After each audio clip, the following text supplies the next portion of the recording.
Sophie Cunningham was fined $23,000 last season for protecting Caitlin Clark. Her entire rookie salary? Only $30,000. And in a recent conversation, Sophie didn't hold back. She exposed exactly how the WNBA treated its players before Caitlin Clark showed up: the poverty wages, the budget hotels, the complete disrespect. $30,000 a year, that's what this league paid a drafted professional athlete. And the veterans who accepted those conditions? The same ones who tried to bully Clark out of the league. This is public record, and even if it wasn't, I would still say this. I came in my rookie year, I made, I think, $30,000. I was like, what do you do with that? $30,000 not per month, per year. In the richest women's basketball league on the planet. That number matters, because right now, WNBA players are negotiating for bigger contracts. Contracts that only exist because one player blew the doors off the ratings. But here's what makes this different: Sophie didn't just talk about money. She described who Caitlin Clark really is behind closed doors, and the word she used is going to surprise a lot of people. We'll get to that. But first, Sophie revealed something even more damning about the old WNBA. Something that proves this league was broken long before Caitlin Clark showed up to fix it. Cunningham was a first-round pick out of Missouri. She was supposed to be living the dream. Instead, she was doing math on whether a professional basketball career could even cover rent. No four-star hotels, no charter flights. She was traveling commercial, sleeping in budget rooms, and stretching every dollar from a paycheck that barely qualified as a living wage. A Division I star, drafted into a professional league, wondering if she should go back to college just to survive. I was like, do I need to go back to school? I was like, I cannot live like this. You know what I mean? I'm like, what am I doing? And so I really saw the hardships of it, of traveling commercial and staying in not the greatest hotels and really just not being treated like a professional athlete. A professional athlete in an American sports league, questioning whether she made the wrong choice.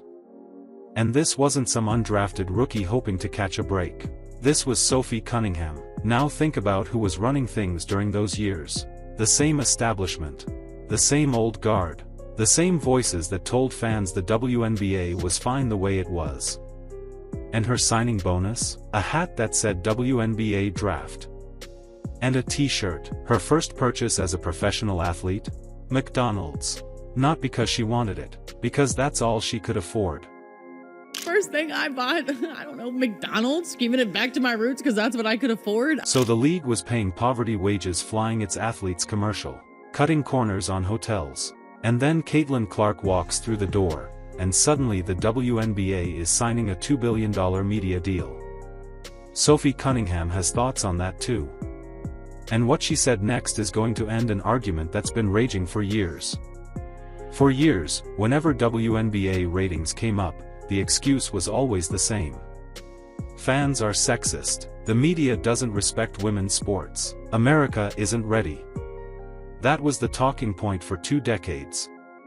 And every time someone questioned the product, or the way it was marketed, they got shut down. The old guard circled the wagons and blamed the audience. Then 2024 happened. ESPN's WNBA ratings jumped 170%. The draft pulled 2.45 million viewers, the most watched in league history. Arenas that couldn't fill half their seats for a decade were suddenly selling out. Road games, neutral sites, didn't matter. Something had changed. Or rather, someone arrived. And Sophie Cunningham just confirmed exactly what happened. Let us females, first of all, be females and be able to compete at the highest level and show people our skill. And if you put it on TV, people will watch. If you put it on TV, people will watch. One sentence, that's all it took to dismantle 20 years of excuses. The problem was never the fans. It was the product and the platform, and Caitlin Clark delivered both. That new media deal? Worth over $2 billion. The old one? $60 million. That's not growth, that's a completely different league. Now, remember we said Sophie used a specific word to describe Caitlin Clark behind closed doors? A word that destroys the media's entire narrative about who Clark really is? She loves ball. You know what I mean? But my favorite story, I don't even know if I have like a favorite story, but like she's a big old dork. That's how her own teammate describes Caitlin Clark. Not divisive, not controversial. Not the villain ESPN spent a year manufacturing. A dork who loves basketball. Sophie Cunningham, the woman who body-slammed opponents to protect her, just tore the media's story apart with 2 words, and she wasn't done. The WNBA paid Sophie Cunningham $30,000 her rookie year. Gave her a hat and a t-shirt, had her flying commercials and sleeping in budget hotels.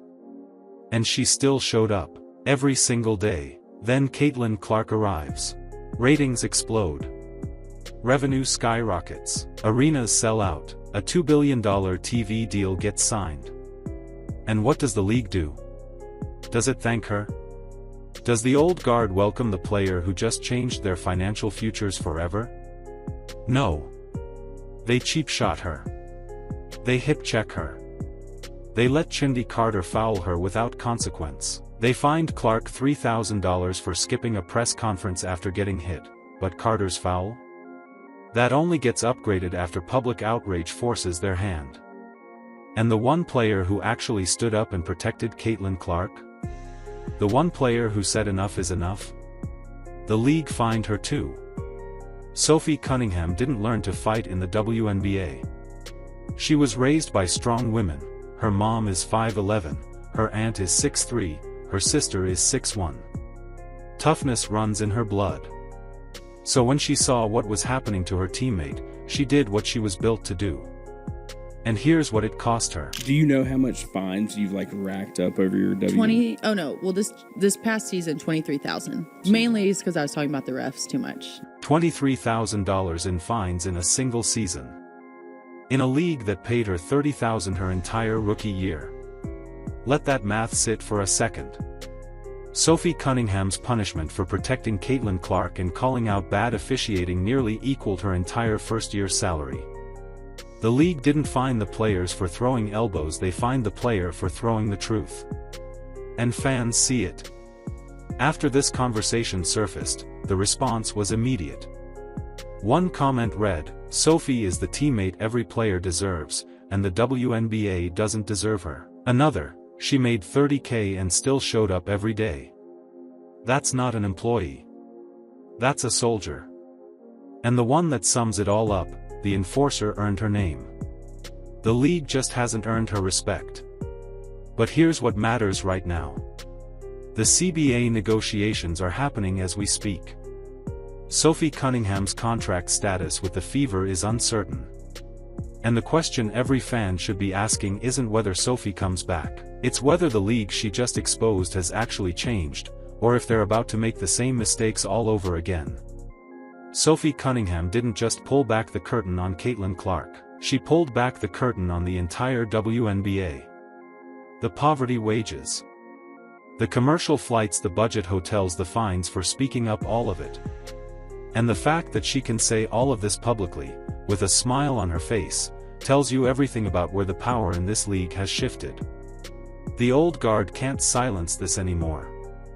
The numbers don't lie, and the new era isn't asking for permission.